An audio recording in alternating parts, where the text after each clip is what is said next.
Udah, taman, kain duit. Aji ngajak guru.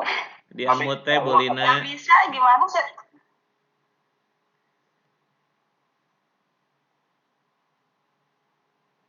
Ya silakan, boleh dimulai Pak Haji. Baik. Assalamualaikum warahmatullahi. Rekamannya siapa Bu? Harus direkam Pak. Kalau dengan direkam gagal Pak. Ya saya coba nih, nggak tahu tapi ya dicoba. Baik, assalamualaikum warahmatullahi wabarakatuh. Alhamdulillah, bismillah, alhamdulillah, salatu wassalamu ala rasulillah wa ala alihi washabihi wa mawalah amma ba'du. Baiklah Bapak dan Ibu yang saya hormati, yang tergabung di Siti 6.61. Sore hari ini merupakan sesi terakhir di hari Rabu. Kita akan bersama-sama mendapatkan materi dari Ibu Teti S. Rahmawati MPD, di mana beliau ini kelahiran Bandung 23 Juli 1979 ya. Beliau sebagai Kepala Lembaga PAUD Melati. Jadi saya kira ini merupakan pakarnya kalau di bidang PAUD. Untuk itu kita timba bersama ilmu-ilmu dari beliau. Sebetulnya ini akan menarik untuk kita karena memang keseharian kita bergelut dengan anak-anak ya. Itu tentang parenting, bagaimana menemukan bakat dan karakter yang menonjol dari Ananda tercinta. Tapi karena memang waktunya juga terbatas, saya percaya Bu Teti bisa meresume, merangkum mana-mana saja yang perlu disampaikan. Ada waktu 10 menit dan 5 menit untuk tanya jawab, 15 menit total. Kalau masih belum puas mungkin bisa di luar itu ya Bu Teti ya. Nah, untuk itu kepada Bu Teti kami silakan untuk waktu 10 menit ya Bu. Mangga silakan. Assalamualaikum warahmatullahi wabarakatuh.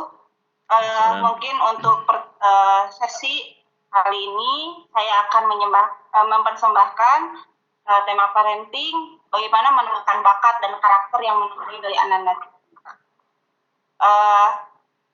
Mungkin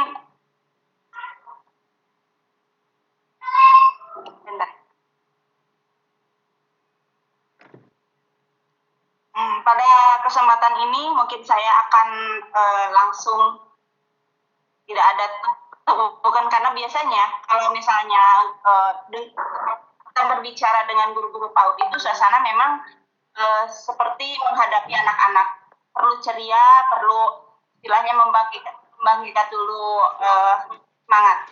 Di sini parenting mungkin bapak-bapak dan ibu-ibu sudah paham apa itu parenting.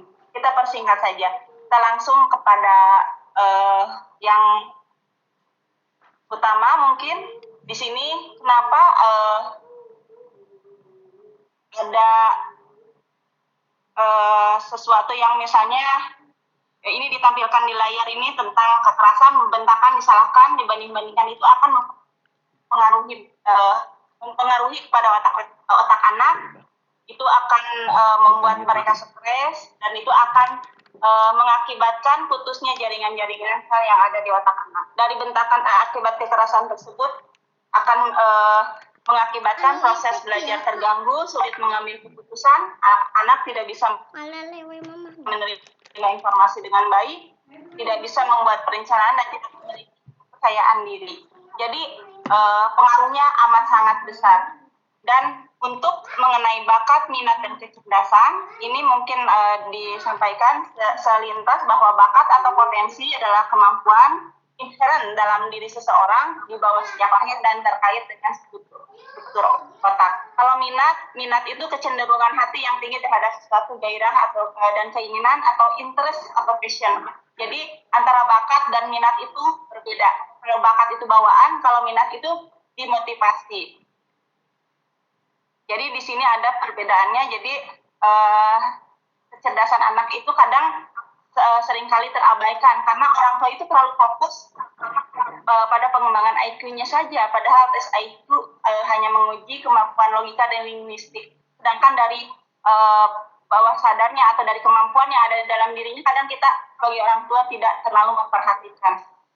physically-nya saja. Jadi yang kita perhatikan. Ini adalah seorang psikolog dari Universitas Harvard Amerika yang memberikan pendapat bahwa ada 8 kecerdasan yang dimiliki oleh anak.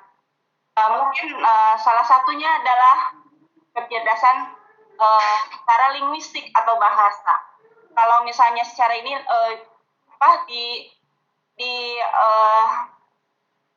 istilahnya secara bahasa sehari-harinya itu yaitu biasanya anak cerewet itu termasuk cerdas dalam bahasa, tapi kadang orang tua itu cenderung berpikir negatif. Jadi sesuatu yang disangkanya kalau cerewet atau misalnya bawel segala itu sesuatu yang jelek atau negatif. Padahal itu adalah salah satu kecerdasan. Yang kedua, cerdas secara spasial ya. Jadi visual spasial ini berhubungan dengan gambar atau pembuatan model rancang bangun. Jadi anak tertarik dengan warna-warna yang menarik dan bentuk yang menarik. Dan yang ketiga, cerdas logik matematik. Ini kecerdasan yang berkaitan dengan kemampuan dalam menggunakan dan manipulasi otak serta dapat memahami pola-pola angka dan rumus dengan baik. Ini biasanya anak yang cerdas logik matematik itu cenderung dia itu orang yang secara logis, jadi dia tidak bisa menerima alasan yang tanpa masuk ke logikanya. Anak seperti itu biasanya cenderung dia itu anaknya itu aktif dan dia dapat menangkap apa yang disampaikan oleh gurunya, oleh orang tuanya itu secara cepat dan tepat. Dan yang keempat adalah cerdas musikal. Anak yang cerdasannya berkaitan dengan merasakan, mengubah, dan membedakan berbagai format musik. Dan anak yang cerdas secara musikal ini biasanya cenderung dia lebih menyukai musik-musik dan orangnya santai gitu. Jadi tidak terlalu tegang, anaknya tidak terlalu serius. Ini cerdas secara musikal. Dan yang kelima, cerdas secara body kinestetik. Apa itu cerdas secara body kinestetik ini? Kecerdasan yang berkaitan erat dengan gerak tubuh atau motorik seseorang, termasuk mengontrol dan mengkoordinasikannya.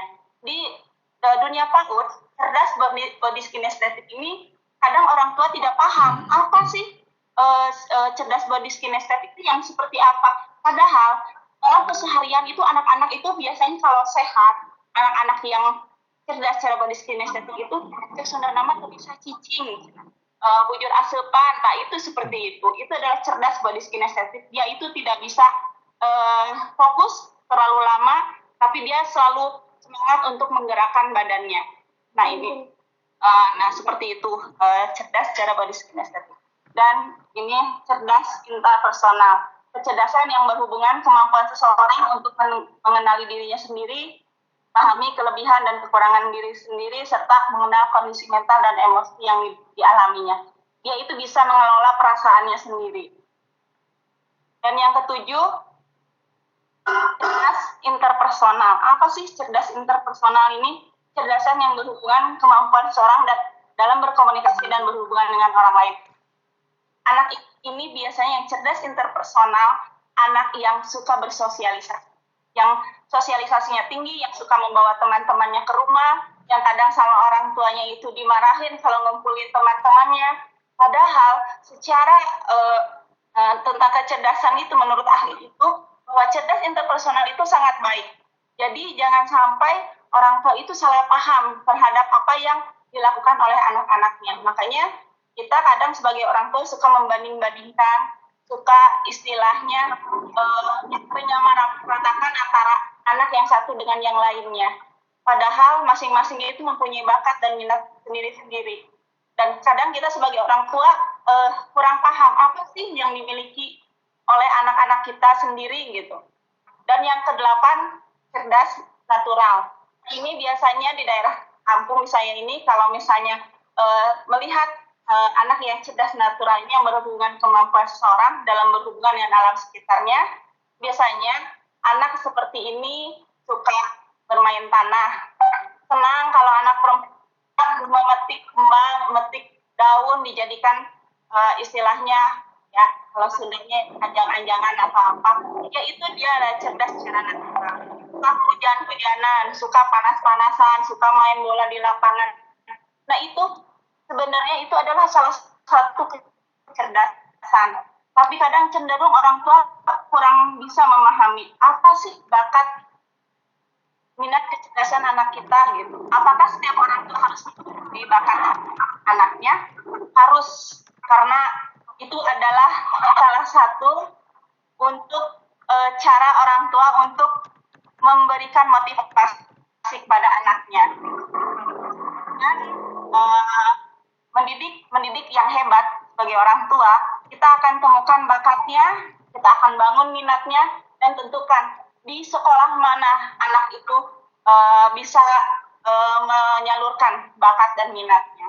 Jadi kita tidak akan mengeluarkan sesuatu atau boros waktu, boros biaya, boros pemikiran juga.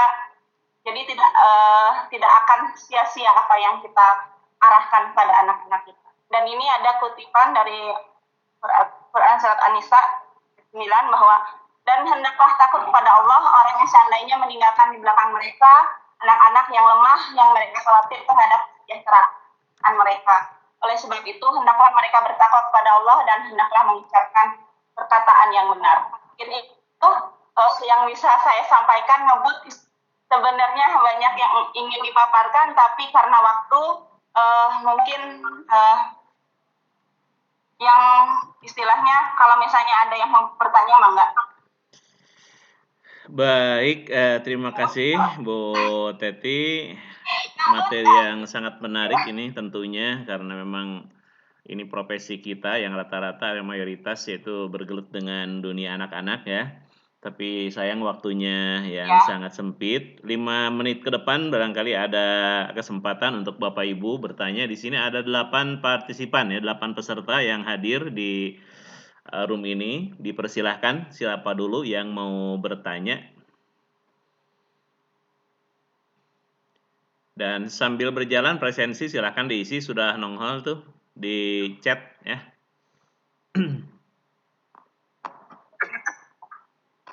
Adakah yang mau bertanya atau yang mau nyumbang? Satu pertanyaan Pak Haji boleh? Silakan, Bangga. Assalamualaikum warahmatullahi wabarakatuh. Waalaikumsalam warahmatullahi.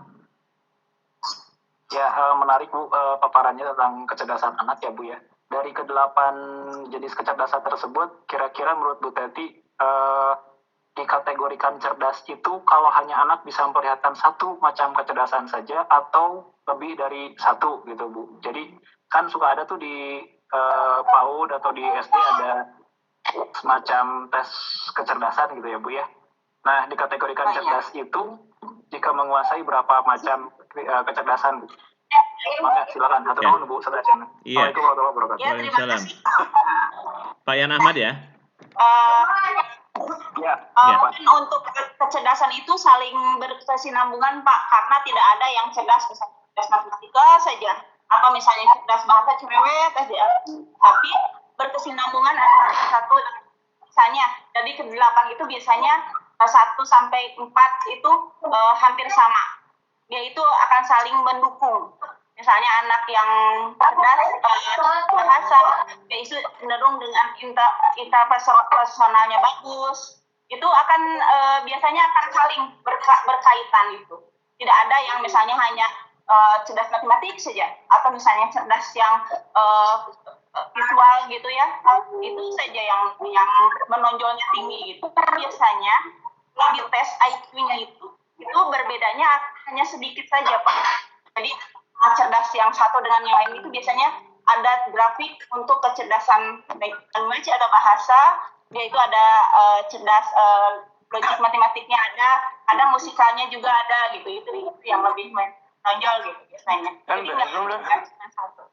Itu Pak mungkin. Oke, silakan. Ya, baik, terima kasih Bu. Terima kasih. Ya, barangkali. Ini serasa ngebut ya? Iya memang ngebut, Ngebut. Itu pernyataan Bapak. Yang penting kita berbagi peran sudah dilaksanakan. Ya silakan yang lain barangkali ada yang mau masuk kembali, silakan. Yang mau bertanya atau mau menyampaikan saran, masukan, koreksi juga boleh. Waktunya 2 menit lagi. Waktunya 2 menit lagi. Tersisa.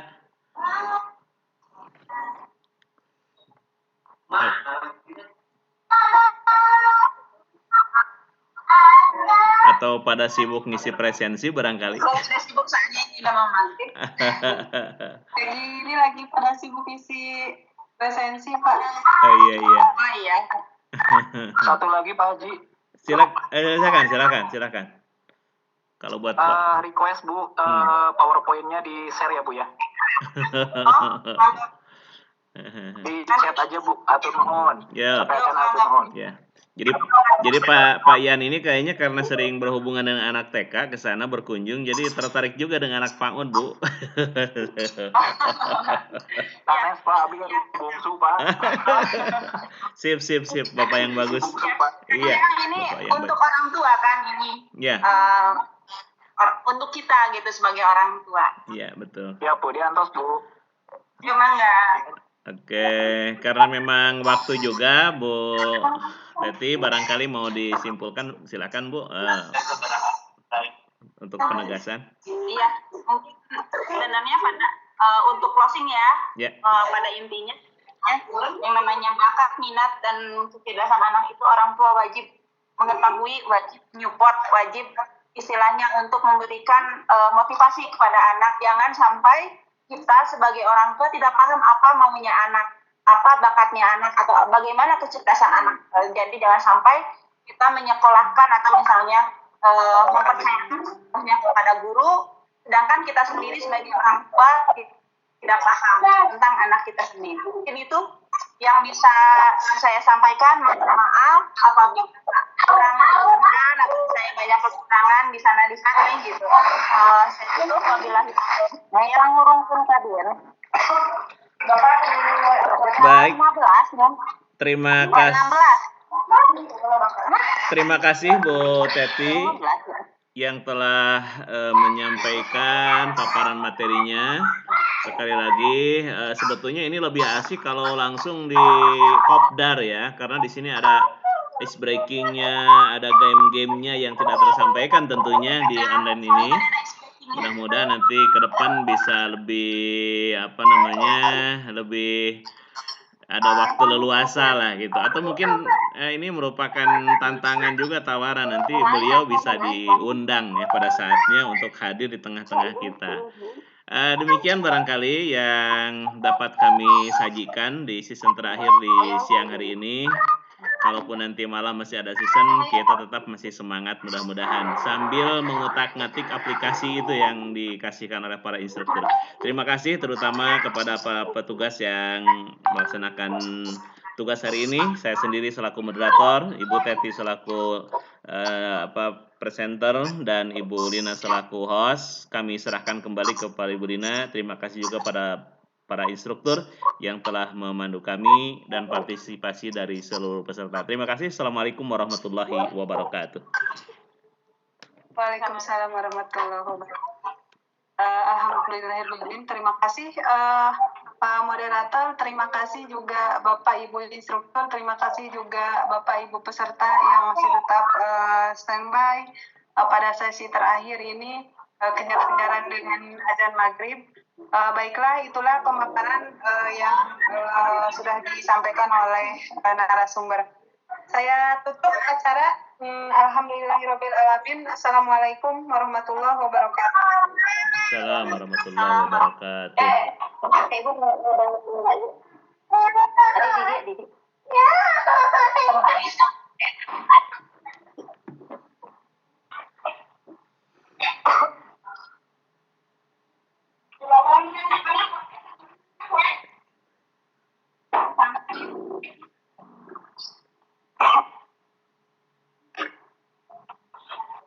Mangga Pak Undang.